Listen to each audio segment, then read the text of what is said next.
Pernah nggak sih kamu bertanya kenapa di industri hiburan Korea, konflik antara idol dan agensi terus berulang dari generasi ke generasi? Padahal industri ini terlihat rapi, sukses, dan menghasilkan miliaran dolar setiap tahun. Tapi di balik panggung, banyak idol justru terjebak dalam sistem yang tidak seimbang sejak awal. Beberapa waktu terakhir, publik kembali dikejutkan oleh konflik besar yang melibatkan salah satu girl group paling populer saat ini. Namun sebelum masuk ke kasus tersebut, ada satu hal penting yang perlu dipahami, ini bukan soal satu grup, ini soal sistem. Konflik antara idol dan agensi bukanlah hal baru di Korea Selatan.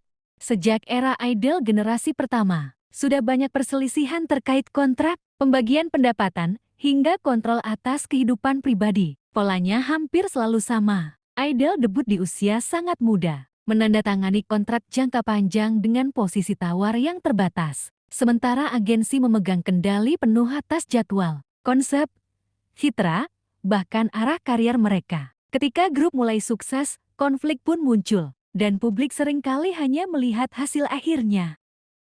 Untuk memahami akar masalahnya, kita perlu bicara soal kontrak. Dalam sistem K-pop, kontrak bukan sekadar perjanjian kerja, melainkan fondasi kekuasaan. Banyak kontrak dibuat dengan durasi panjang, klausul kompleks, dan kewajiban berat di satu sisi. Sementara keputusan besar tetap berada di tangan agensi. Idol seringkali tidak memiliki ruang untuk menolak konsep, memilih jadwal, atau menentukan masa depan mereka sendiri. Ketimpangan kekuasaan inilah yang membuat konflik hanya soal waktu.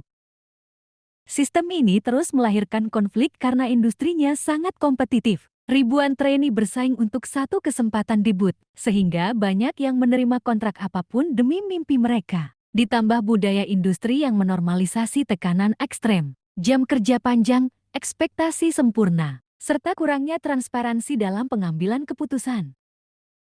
Dalam konteks inilah, kasus yang melibatkan NewJeans menjadi sorotan besar, bukan hanya karena popularitas mereka, tetapi karena konflik ini kembali membuka diskusi lama tentang relasi antara idol, agensi, dan manajemen di balik layar. Kasus ini bukan anomali, melainkan cerminan pola lama yang kini terjadi pada grup dengan sorotan global. Reaksi publik pun terbelah, namun satu hal menjadi jelas, ketika sistem tidak seimbang, bahkan kesuksesan besar tidak menjamin keamanan bagi idol. Di balik semua perdebatan, ada manusia nyata yang mengalami tekanan mental, ketidakpastian karier, dan dampak jangka panjang terhadap kehidupan mereka. Karena itu, membahas konflik idol seharusnya tidak berhenti pada menyalahkan individu. Masalah utamanya seringkali jauh lebih besar dari satu nama atau satu grup. Selama sistem industri masih menyisakan ketimpangan, konflik serupa akan terus berulang. Dan pertanyaannya bukan lagi siapa yang salah, tetapi apakah industri ini siap berubah.